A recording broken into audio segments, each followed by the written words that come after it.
नमस्कार दोस्तों, मैं विलास शेटकार, आईटी कंसल्टेंट और ट्रेनर। मैं आप सभी का हार्दिक स्वागत करता हूं। इस सेशन में हम देखेंगे कि फॉर्म और फॉर्म के डिफरेंट एलिमेंट्स, फॉर्म के एलिमेंट्स किस तरह से काम करते हैं और उस फॉर्म का यूज क्या होता है। फॉर्म का जो यूज है, यूजर से कुछ अगर हमको इनपुट लेना है और वो इनपुट सर्वर को हमको सबमिट करना है, तो उसके लिए फॉर्म एलिमेंट हम यूज करते हैं। तो फॉर्म एलिमेंट में डिफरेंट इनपुट एलिमेंट्स भी होते हैं। उस इनपुट एलिमेंट के माध्यम से हम यूजर से इनपुट ले सकते हैं। तो हम इस सेक्शन में देखेंगे कि फॉर्म और फॉर्म के डिफरेंट एट्रीब्यूट्स कौन से होते हैं, वो एट्रीब्यूट्स देखेंगे। फॉर्म में जो डिफरेंट एलिमेंट्स है वो एलिमेंट्स देखेंगे कि फॉर्म में कौन से एलिमेंट्स है, जैसे कि इनपुट एलिमेंट्स है, लेबल एलिमेंट है, टेक्स्ट एरिया एलिमेंट है, सिलेक्ट एलिमेंट है, बटन्स इसमें है और फील्ड सेट एलिमेंट यहाँ पे अवेलेबल है। कोई अगर यूजर का रजिस्ट्रेशन फॉर्म हमको बनाना है या फिर कोई एम्प्लॉय का फॉर्म अगर हमको बनाना है, तो ये एक छोटा सा फॉर्म हमने बनाया है एग्जाम्पल के लिए। तो इस तरह से हम फॉर्म बना सकते हैं। तो चलिए, ये फॉर्म लिखते कैसे हैं, इसके जो भी कुछ एलिमेंट्स है उस एलिमेंट के ऊपर हम डिस्कस करेंगे। तो ये जो फॉर्म है, फॉर्म एलिमेंट यूज करके हम फॉर्म हमारा क्रिएट कर सकते हैं। फॉर्म में दो बेसिक एट्रीब्यूट्स है। एक एट्रीब्यूट होता है मेथड और दूसरा एट्रीब्यूट होता है एक्शन। मेथड एट्रीब्यूट का यूज करके हम हमारा फॉर्म किस तरह से सबमिट करना है, किस तरह से सर्वर को सबमिट करना है, उसका मेथड हम यहाँ पे डिसाइड कर सकते हैं। दो तरीके के मेथड्स HTML में अवेलेबल है। एक मेथड है गेट मेथड और दूसरा मेथड है पोस्ट मेथड। पोस्ट मेथड का जो यूज है, इस मेथड का यूज करके हम large amount of data server को सबमिट कर सकते हैं और सिक्योर जो डेटा होता है वो डेटा भी हम पोस्ट मेथड के थ्रू यूज कर सकते हैं। इसके बाद दूसरा एक मेथड है get method. Get method use करके अगर हम ये फॉर्म सबमिट करते हैं, तो इस फॉर्म में जो भी कुछ फील्ड्स रहते हैं वो फील्ड का डेटा URL में अपेंड होके सर्वर को सबमिट होता है। तो ये जो है, ये मेथड उतना सिक्योर नहीं है जितना कि हमारा पोस्ट मेथड सिक्योर है। पोस्ट मेथड में URL में कुछ भी डेटा हमको दिखता नहीं है, बट गेट मेथड अगर यूज करते हैं तो ये वो URL में दिखता है। अभी देखते हैं कि ये किस तरह से काम करता है। जैसे कि ये हमारा फॉर्म है, इस फॉर्म को हमने फिल किया और फिल करके हम इसको सबमिट करते हैं और देखते हैं क्या होता है। तो देखिए, जैसे ही हम ये फॉर्म सबमिट करते हैं गेट मेथड यूज करके, तो ये जो है ये URL में ऐसा डेटा पूरा हमारा दिख जाता है। जो भी हमने फॉर्म में जितने भी फील्ड्स है वो सारे फील्ड्स जो है ये URL में ऐसे ऐड हो जाते हैं। URL में फील्ड नेम और उसका जो वैल्यू है वैल्यू ऐड हो जाता है। इस तरह से URL में ये सारा डेटा सबमिट हो जाता है। ये हमारा है गेट मेथड। और दूसरा अगर जो है वो हमारा है post method. Post method use करके जो है हम ये फॉर्म सबमिट कर सकते हैं। पोस्ट मेथड करने के बाद हमारा जो डेटा है वो URL में नहीं दिखता। तो जैसे ही हम इस फॉर्म को सबमिट करेंगे, तो ये डेटा जो है ये सिक्योरली सर्वर को सबमिट हो जाएगा। ये URL में हम इसको देख नहीं पाएंगे। डेटा तो सबमिट हो चुका है, बट हम उस डेटा को URL में नहीं देख सकते। तो ये डिफरेंस है। और URL का जो स्ट्रिंग है उसमें लिमिटेड कैरेक्टर्स हम सबमिट कर सकते हैं। इसीलिए लार्ज अमाउंट ऑफ डेटा जो अगर हमको सबमिट करना है सर्वर को, तो हम URL के माध्यम से उसको सबमिट नहीं कर सकते। इसीलिए पोस्ट मेथड हमको यूज करना है। और दूसरा होता है एक्शन। एक्शन मीन्स जो भी फॉर्म का डेटा है, फॉर्म का डेटा कौन से सर्वर को, मीन्स सर्वर का जो भी पाथ रहेगा उस पाथ को हमको सबमिट करना है, वो हम एक्शन एट्रीब्यूट में हम सेट करके रख सकते हैं। अभी के लिए एग्जांपल के लिए हमने form.html मीन्स सेम पेज को जो डेटा है वो डेटा पोस्ट हो जाता है। इस तरह से हम उसको पोस्ट करते हैं। हमारे पास एक फील्ड सेट एलिमेंट है। फील्ड सेट एलिमेंट का यूज जो है, जो भी कुछ हमारा फॉर्म है, फॉर्म को डिफरेंट सेक्शन में ब्रेक करने के लिए हम ये फील्ड सेट यूज कर सकते हैं। फील्ड सेट में उस फील्ड सेट का लेबल देने के लिए, उसका टाइटल देने के लिए हम लेजेंड एलिमेंट यूज कर सकते हैं। लेजेंड एलिमेंट मीन्स उस जो भी कुछ ग्रुप रहेगा उस ग्रुप का लेबल रहता है, उस ग्रुप का टाइटल हम उसको बोल सकते हैं। जैसे कि हमने एक फील्ड सेट बनाया हुआ है, उस फील्ड सेट का हमने नाम दिया बेसिक इंफॉर्मेशन। मीन्स जो भी कुछ यूजर का बेसिक इंफॉर्मेशन रहेगा उसका एक हमने ग्रुप क्रिएट किया और उसको हमने इस फील्ड सेट के अंदर वो सारे एलिमेंट्स प्लेस कर दिया। और जो भी कुछ इनपुट एलिमेंट्स है वो इनपुट एलिमेंट सेपरेट करने के लिए हमने div एलिमेंट का यूज किया। div एलिमेंट जो है ग्रुपिंग करने के लिए हम उसको यूज करते हैं और उसमें हम एलिमेंट प्लेस करते हैं। जैसे कि हमने जो छोटे छोटे हमारे एलिमेंट्स हैं इनपुट एलिमेंट्स उसको ग्रुप करने के लिए हमने div एलिमेंट यूज किया। लेबल एलिमेंट का यूज करके हम लेबल स्पेसिफिक एलिमेंट को हम अप्लाई कर सकते हैं और जो इनपुट एलिमेंट है उस इनपुट एलिमेंट से हम यूजर का डेटा कलेक्ट कर सकते हैं।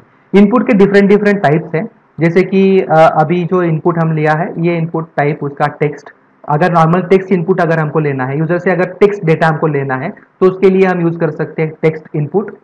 इसमें नेम एट्रीब्यूट देना हमको जरूरी है, बिकॉज जो भी कुछ हम ये नेम एट्रीब्यूट में वैल्यू रखेंगे इस वैल्यू में ये वैल्यू, ये जो कुछ नेम रहेगा ये नेम और यूजर का जो इनपुट है ये दोनों एक दूसरे को कनेक्ट होके सर्वर को डेटा सबमिट होता है। मीन्स सर्वर साइड जब डेटा रीड होता है तो रीड करने के लिए ये नेम एट्रीब्यूट काफी हेल्पफुल होता है। अगर हम नेम एट्रीब्यूट नहीं देते हैं तो हमारा फॉर्म जो है सबमिट नहीं होता।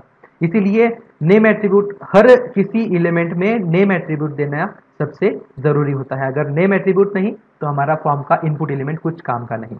अगर प्री पॉपुलेटेड कुछ अगर टेक्स्ट देना है, अगर कुछ टेक्स्ट अगर हमको इनबिल्ट अगर देना है, बाय डिफॉल्ट अगर डिफॉल्ट टेक्स्ट अगर हमको देना है तो उसके लिए हम वैल्यू एट्रीब्यूट यूज कर सकते हैं।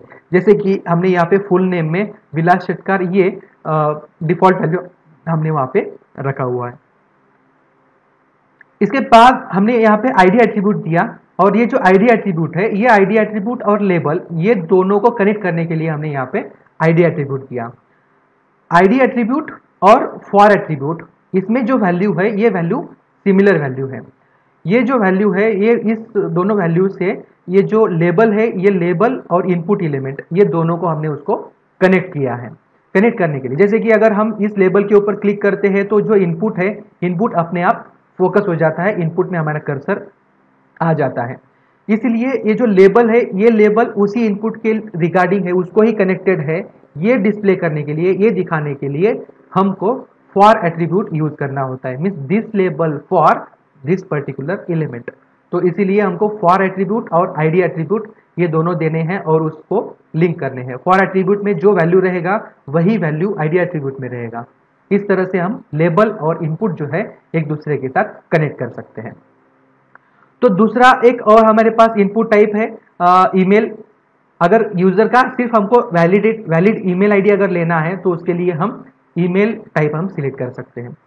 और हमारे पास यूजर एक इनपुट एलिमेंट है टेल मीन्स अगर यूजर का मोबाइल नंबर, टेलीफोन नंबर अगर लेना है तो उसके लिए टीईएल एलिमेंट हम यहाँ पे ले सकते हैं।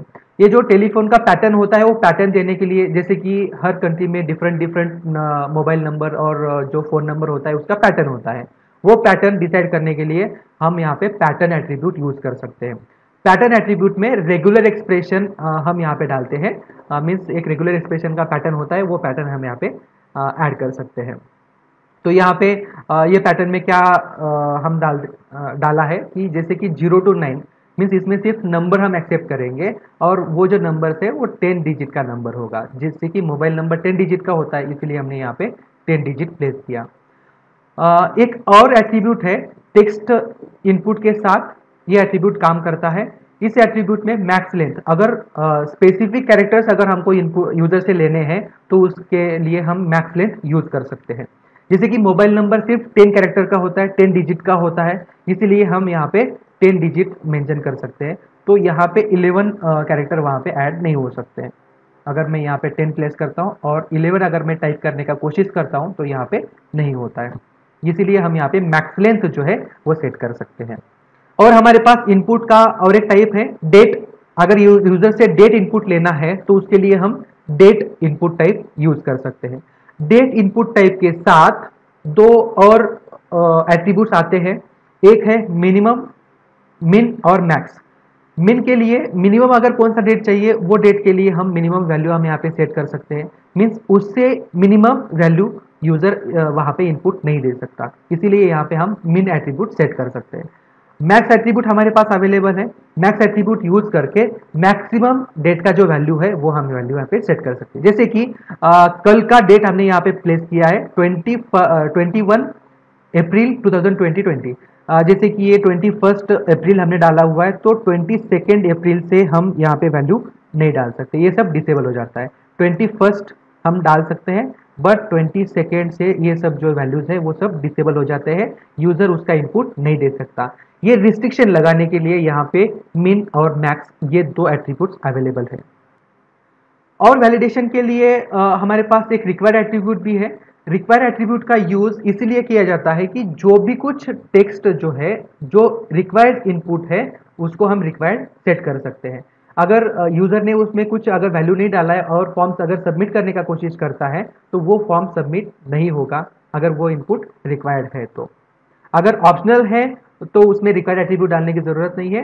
उसमें अगर वैल्यू यूजर नहीं भी डालता है तो फॉर्म हमारा सबमिट हो सकता है। अगर ह्यूज टेक्स्ट अगर हमको यूजर से अगर कलेक्ट करना है तो उसके लिए हम यूज कर सकते हैं टेक्स्ट एरिया।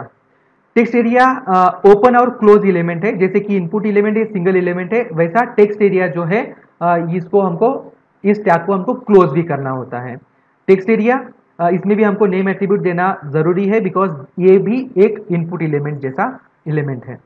और इसमें अगर डिफॉल्ट वैल्यू हमको डालना है तो टेक्स्ट एरिया ओपन और क्लोज एलिमेंट के अंदर इसमें हम हमारा कंटेंट डाल सकते हैं, या तो फिर यूजर भी उसको इनपुट दे सकता है, लाइक दिस। तो इस तरह से अगर इसमें गलती से भी अगर हम हमारा स्पेस भी अगर यहाँ पे छूट जाता है तो भी ये स्पेस वहाँ पे कंसीडर हो जाता है। जैसे कि अगर हम यहाँ पे एंटर करते हैं तो ये भी यहाँ पे ऐड हो जाता है। ये दिखता नहीं, बट यहाँ पे ये जो स्पेस है ये स्पेस ऐड हो जाता है। तो बी केयरफुल कि जब भी हम ये इनपुट लिखेंगे तो यहाँ पे कोई स्पेस ना हो, ये हमको चेक करना है। हमारे पास और एक टाइप का एलिमेंट है, जैसे कि अगर ड्रॉप डाउन हमको क्रिएट करना है तो उसके लिए हमारे पास सिलेक्ट एलिमेंट है। जैसे कि क्वालिफिकेशन सिलेक्ट करने के लिए हमने यहाँ पे एक ड्रॉप डाउन लिया है। इस ड्रॉप डाउन में हम ऑप्शन प्री डिफाइंड सिलेक्ट कर सकते हैं। तो इसमें कौन से किस तरह से लिखते हैं, तो ये भी दो टैग हमको यहाँ पे लिखने होते हैं, ओपन टैग और क्लोज टैग। इसके अंदर जो भी हमारे ऑप्शंस होते हैं वो ऑप्शंस हम यहाँ पे प्लेस कर सकते हैं। इसमें अगर डिफॉल्ट एक एम्प्टी ऑप्शन अगर हमको देना है तो उसके लिए हम दे सकते हैं एम्प्टी वैल्यू ऑप्शन। ऑप्शन में वैल्यू हमको सेट करना है, मीन्स जो भी यूजर को सबमिट करने वाली वैल्यू होती है वो वैल्यू हम वैल्यू एट्रीब्यूट में सेट करते हैं, और जो यूजर को दिखाना है वो हम लेबल में उसके ऑप्शन के अंदर हम उसको रख सकते हैं। ये जो वैल्यू है, वैल्यू सर्वर, ये नेम एट्रीब्यूट के साथ सर्वर को सबमिट होता है, और जो हमने ऑप्शन के अंदर लेबल लिखते हैं वो सिर्फ यूजर को दिखता है। जैसे कि यहाँ पे सिलेक्ट क्वालिफिकेशन जो है ये एम्प्टी स्ट्रिंग है, मीन्स इसमें कोई वैल्यू नहीं है। अगर ये सब यूजर सबमिट करता है तो वो सबमिट नहीं होगा, बिकॉज ये रिक्वायर्ड एट्रीब्यूट है और इसमें कोई भी वैल्यू यूजर सिलेक्ट नहीं कर सकता है, नहीं कर रहा है, इसीलिए ये जो इनपुट है ये इनपुट सबमिट नहीं होगा। और कभी कभी हमको यूजर से कुछ ऑप्शन में डेटा हमको कलेक्ट करना होता है, तो उस लिए हमारे पास दो तरह के एलिमेंट्स है। एक एलिमेंट है इनपुट एलिमेंट और उसका जो टाइप है रेडियो, मीन्स अगर मल्टीपल चॉइस से उसमें से कोई ऑप्शन, एक ऑप्शन अगर हमको सिलेक्ट करना है यूजर को, तो उसके लिए हम रेडियो बटन जो है वो यूज कर सकते हैं। रेडियो एलिमेंट के लिए हमको इनपुट ही लेना है और उसमें टाइप हमको मेंशन करना है रेडियो। जितने हमको ऑप्शंस देने हैं उतने इनपुट एलिमेंट हमको देने होते हैं। जैसे कि हमने यहाँ पे जेंडर एलिमेंट लिया और जेंडर इनपुट के लिए हमारे पास दो ऑप्शंस हैं, जैसे कि एक मेल और दूसरा फीमेल। इसके लिए हमको दो इनपुट एलिमेंट्स लेने पड़ेंगे और दोनों इनपुट का जो नेम एट्रीब्यूट होता है वो सेम होना चाहिए, तभी जाके ये जो ऑप्शन का जो ग्रुप बनता है वो ग्रुप हम बना सकते हैं। अगर नेम एट्रीब्यूट नहीं है तो ये एलिमेंट हम सबमिट नहीं कर सकते, ये जो भी कुछ इनपुट है इनपुट हम सबमिट नहीं कर सकते। और दूसरा जो है नेम एट्रीब्यूट अगर सिमिलर नहीं होगा, दोनों एलिमेंट दोनों इनपुट का अगर नेम एट्रीब्यूट सिमिलर नहीं होगा तो ये ऑप्शन का ग्रुप नहीं बन सकता। ऑप्शन का ग्रुप बनाने के लिए जितने भी रेडियो बटन्स होंगे उस सभी रेडियो बटन का नेम एट्रीब्यूट जो है वो सेम होना चाहिए, तभी जाके ये हमारा ऑप्शन का ग्रुप बन सकता है। जैसे कि जेंडर का एक ऑप्शन का ग्रुप हमको बनाना है, इसीलिए हमने नेम एट्रीब्यूट यूज करके उसमें दो इनपुट्स लिए हैं। एक एलिमेंट में उसका वैल्यू मेल हमने सेट किया और दूसरा जो इनपुट है उसका वैल्यू हमने सेट किया फीमेल। जब भी ये फॉर्म सबमिट होता है तो फॉर्म सबमिट होने के बाद ये जो जेंडर एट्रीब्यूट है, जेंडर नेम है, उसका वैल्यू जो है इस रेडियो बटन में जो चेक होगा वो उसमें सबमिट होता है। और एक दूसरा एलिमेंट हमारे पास अवेलेबल है, अगर मल्टीपल ऑप्शंस अगर सिलेक्ट करने हैं तो उसके लिए हमारे पास चेक बॉक्स अवेलेबल है। चेक बॉक्स यूज करके हम यूजर से मल्टीपल ऑप्शंस भी हम ले सकते हैं। जैसे कि अगर कोई फेवरेट गेम है, अगर फेवरेट गेम का डेटा हमको कलेक्ट करना है तो वो भी हम कलेक्ट कर सकते हैं। और उसके लिए हमको यूज करना है input type check box. Check box use करने के बाद उसका जो अपीयरेंस है इस तरह से उसका अपीयरेंस आता है और मल्टीपल ऑप्शंस यूजर उसको सिलेक्ट कर सकता है। और सबसे लास्ट में हमारे पास कुछ बटन्स है, बटन यूज कर सकते हैं। जैसे कि अगर फॉर्म को सबमिट करना है, सबमिट करने के लिए हमारे पास बटन है। बटन भी ओपन और क्लोज दो टैग से बनता है। बटन हमको लिखना है, उसके बाद उसका जो टाइप है, टाइप हमको यहाँ पे मेंशन करना है। बाय डिफॉल्ट बटन का जो टाइप है वो सबमिट होता है। जैसे अगर कोई हम बटन यूज करते हैं और उस बटन के ऊपर अगर हम क्लिक करते हैं और वो बटन अगर किसी फॉर्म का पार्ट होता है तो हमारा फॉर्म वहाँ पे सबमिट हो जाता है। जैसे कि हमने यहाँ पे सबमिट बटन दिया हुआ है, जैसे ही हम इसके ऊपर क्लिक करते हैं तो हमारा फॉर्म सबमिट होता है। Before submission of form HTML क्या करता है कि हमारा फॉर्म जो है वैलिडेट करता है, वैलिडेट करके हम उसको सबमिट कर सकते हैं। अगर फॉर्म वैलिड है तो वो सबमिट हो जाता है, अगर फॉर्म वैलिड नहीं है तो वो फॉर्म सबमिट नहीं होता है। और हमारे पास दूसरा एक बटन है रीसेट। रीसेट करने के बाद क्या होता है कि जो अगर गलती से कुछ हमने फॉर्म भरा है और वो फॉर्म गलत हुआ है और पूरा हमको रीसेट करना है तो रीसेट करने के लिए हम रीसेट बटन के ऊपर क्लिक कर सकते हैं। रीसेट बटन के ऊपर क्लिक करने के बाद इनिशियल फॉर्म का जो स्टेट है वो स्टेट आ जाता है और जो यूजर का जो इनपुट है वो सारा इनपुट क्लियर हो जाता है। इस तरह से जो है ये हमारा बेसिक फॉर्म है और फॉर्म के डिफरेंट डिफरेंट एलिमेंट्स है। ये एलिमेंट यूज करके हम हमारा जो फॉर्म है फॉर्म डिजाइन कर सकते हैं।